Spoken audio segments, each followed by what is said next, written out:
আমাদের বাংলাদেশ জাতীয়তাবাদী দলের একজন কেন্দ্রীয় নেতা, তিনি অত্যন্ত আলোচিত রাজনৈতিক ব্যক্তিত্ব, সিলেটের কৃতি সন্তান জনাব ইলিয়াস আলীর অপহরণের ঘটনা আপনারা জানেন।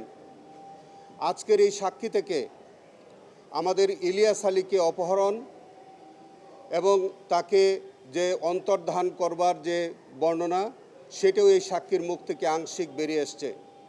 তিনি পরিষ্কার করে বলেছেন যে তিনি 23 তারিখ পর্যন্ত, মানে এপ্রিল মাসের 2012 সালের 23শে ফেব্রুয়ারি পর্যন্ত তিনি ছুটিতে ছিলেন। এই জায়গাটা আমি একটু কারেকশন করে দিচ্ছি আপনাদেরকে। সেটা হচ্ছে যে তিনি বলেছেন যে একবার জিয়াউল হাসানের নেতৃত্বে তিনি মহাখালী ব্রিজের কাছে যান। সেখানে তিনি কথোপকথন করেন তারেক সিদ্দিকীর সাথে। তারেক সিদ্দিকীর সাথে কথোপকথনের এক পর্যায়ে তিনি বলেছিলেন যে আপনাদের কথা মতো ইলিয়াস আলীকে গল্ফ করেছি, আপনাদের কথা মতো গল্ফ করেছি, এখন এর বেশি আমি আর কি করব? আপনারা যদি এরকম করে আমাকে চাপ দেন, তাহলে আমাকে বরঞ্চ পোস্টিং দিয়ে জঙ্গলে পাঠিয়ে দেন। তারপরে আজকে সাক্ষী বলেছে তিনি এই ঘটনার পরে তিনি ছুটিতে যান। ছুটি থেকে আসার পরে তিনি যখন র্যাব হেডকোয়ার্টারে জয়েন করেন, তখন দেখলেন যে র্যাব হেডকোয়ার্টারের অবস্থা থমথমে। তার সহকর্মীদের কাছ থেকে তিনি জানলেন যে এই সময়ের মধ্যে, এই যে তিনি যে সময়টায় ছুটিতে ছিলেন, এই সময়ের মধ্যে র্যাবের যে ইন এবং আউট যে রেজিস্টার এবং অস্ত্রাগারের যে রেজিস্টার এবং ভিডিও ফুটেজ, র্যাব হেডকোয়ার্টারের যে ভিডিও ফুটেজ, এই সব কিছু জিয়াউল হাসান ধ্বংস করে দিয়েছে, নষ্ট করে ফেলেছে।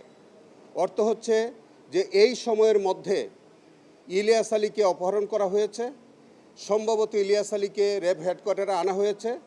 এই সাক্ষীটা যাতে না থাকে, এই এভিডেন্সটাকে নষ্ট করবার জন্যে ইনস অ্যান্ড আউট রেজিস্টার এবং সকল ফুটেজ জিয়াউল হাসান গায়েব করে দিয়েছে, নষ্ট করে দিয়েছে। এইটি আজকে এভিডেন্সে এসছে এবং আজকের এই সাক্ষীর মধ্য থেকে পরিষ্কার আমরা পেয়েছি যে ইলিয়াস আলী জিয়াউল হাসান কর্তৃক অপহরণের শিকার হয়েছিলেন এবং জিয়াউল হাসান এবং তারেক সিদ্দিকী সহ অন্যান্য দুষ্কৃতিকারীদের দ্বারা তিনি গুমের শিকার হয়েছেন এবং তার ভাগ্যে কি ঘটেছে আমরা হয়তো পরবর্তীতে জানতে পারব। এই সাক্ষী আরও যেটা বলেছে যে তিনি অনেকগুলো ঘটনার সাক্ষী। সেই একটা ঘটনার কথা তিনি বলেছেন যে একজন আসামিকে একবার এই জিয়াউল হাসান মাইক্রোবাস করে নিয়ে গিয়ে রেল লাইনের উপরে শোয়াই দেয়। কিছুক্ষণ পরে একটা রেলগাড়ি যায় এবং সেখান থেকে তার ভাগ্য যা ঘটার সেটা ঘটেছে। এইভাবে তিনি প্রায় 30 জন ভিকটিমের নিহত এবং শহীদ হওয়ার ঘটনা বলেছেন এবং প্রত্যেকটি ঘটনা অত্যন্ত সিস্টেমেটিক ওয়েতে, অত্যন্ত টার্গেটেড ওয়েতে এই হত্যাকাণ্ডটি সংঘটিত হয়েছে এবং প্রত্যেকটির মধ্যে জিয়াউল হাসানের নেতৃত্ব ছিল। আপনারা আমাদের বলতে দ্বিধা নাই, এই জিয়াউল হাসান আজকে কোর্টে উনি উপস্থিত থেকে এই সমস্ত সাক্ষ্যটা শুনেছেন। আর যতক্ষণ তিনি শুনেছেন ততক্ষণ পর্যন্ত তিনি হাসছিলেন, দাঁত খিলিয়ে খিলিয়ে তিনি হাসছিলেন। অত্যন্ত দুঃখজনক, তিনি যে কতটা কুখ্যাত এবং তিনি যে কিভাবে মানুষ খুন করতে পারেন তার আজকে বডি ল্যাঙ্গুয়েজ থেকে সেটার প্রমাণিত হয়েছে। এবং আপনারা আজকে 3টার সময় আবার অবশিষ্ট সাক্ষী হবে।